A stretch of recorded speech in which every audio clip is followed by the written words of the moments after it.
I want to go across to Union Minister Ravneet Singh Bittu, who's joining us on this broadcast. Bittu Sahab, Sat Sri Akal. You've called Rahul Gandhi a terrorist. Explain why you think that the leader of the opposition and a Congress MP is India's #1 terrorist. आपको ऐसा क्यों लग रहा है कि Rahul Gandhi India के number 1 terrorist है? How do you justify making a comment like that? Rahul ji, Sat Shri अकाल जी। बिल्कुल ये जो आपने पूछा है बिल्कुल ठीक है, क्योंकि कई दिन से ये बात चल रही है। राहुल जी, आप जानते हैं पंजाब की सिचुएशन और सिखों के बारे जो लंबा इतिहास है, आप जानते हैं क्या क्या हमने देखा है।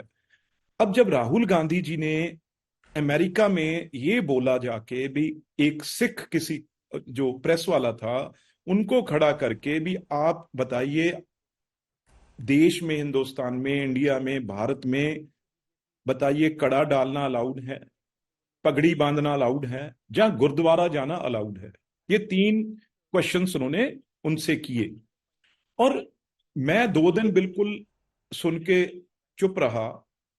उस 2 दिन के बाद जो मिस्टर पन्नू हैं, जो रेफरेंडम करा रहे हैं वहां पे खालिस्तान के लिए, जो सबसे बड़े एक टेररिस्ट हैं वहां के, गुरप्रपंत पन्नू, उन्होंने एक प्रेस रिलीज की जहां मीडिया में खुद आके बोला भी जो राहुल गांधी ने कहा है वो बिल्कुल ठीक कहा है, बिल्कुल इसी तरीके से सब सिखों के साथ पंजाब में हो रहा है।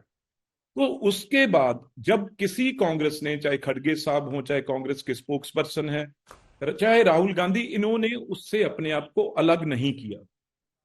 एक बात तो ये।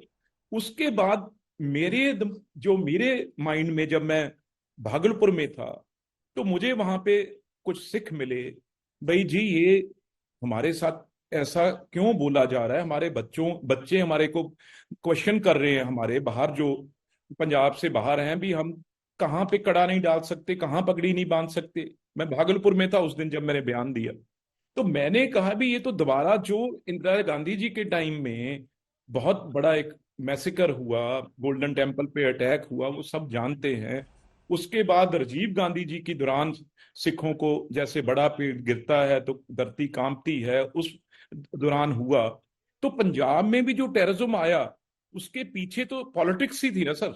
उसके पीछे पॉलिटिक्स थी, कांग्रेस पार्टी की थी, जिसकी वजह से हमें वो झेलना पड़ा और मेरे दादाजी मुख्यमंत्री बने और उनको वो टेररिज्म खत्म करना पड़ा और उनकी शहादत हुई, जो सिर्फ गांधी फैमिली की क्रिएट की हुई थी उस टाइम। बिट्टू साहब, कांग्रेस पार्टी ने आपके खिलाफ एफआईआर फाइल की है, वो आपको जेल भेजना चाहते हैं, एक्शन चाहते हैं। उनका बेसिकली कहना है कि गुरपतवंत सिंह पन्नू क्या कहता है उसका राहुल गांधी से क्या लेना देना। कोई वो गुरपतवंत पन्नू की जो बात है उससे वो अग्री थोड़ी कर रहे हैं। How can you compare what Pannu is saying with what Rahul Gandhi is saying?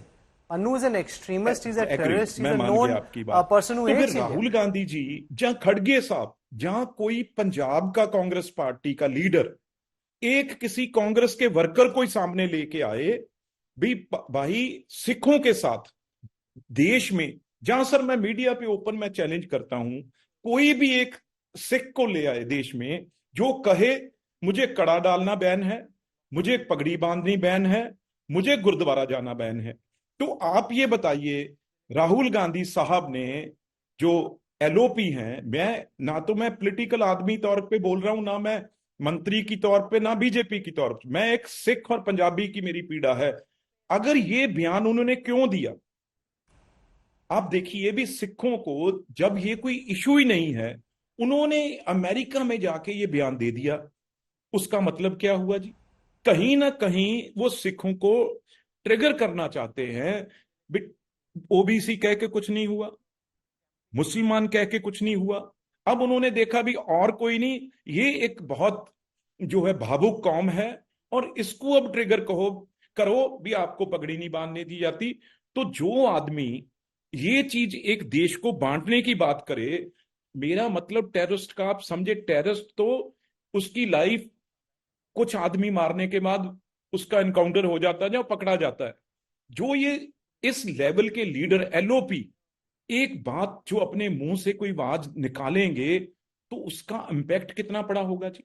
अगर कोई कल को सिख AK-47 उठा ले, कल को कोई सिख बच्चे के जो 17 17 18 साल के कोई बच्चे के दिमाग में माइंड में आ जाए भी यार मेरे देश में मुझे गुरुद्वारे नहीं जाने दिया जा रहा, तो अगर कोई वो गलत काम कोई अटेम्प्ट कर ले तो सर पर उसकी बीजेपी का रिस्पॉन्सिबिलिटी कहना है किसकी कि होगी?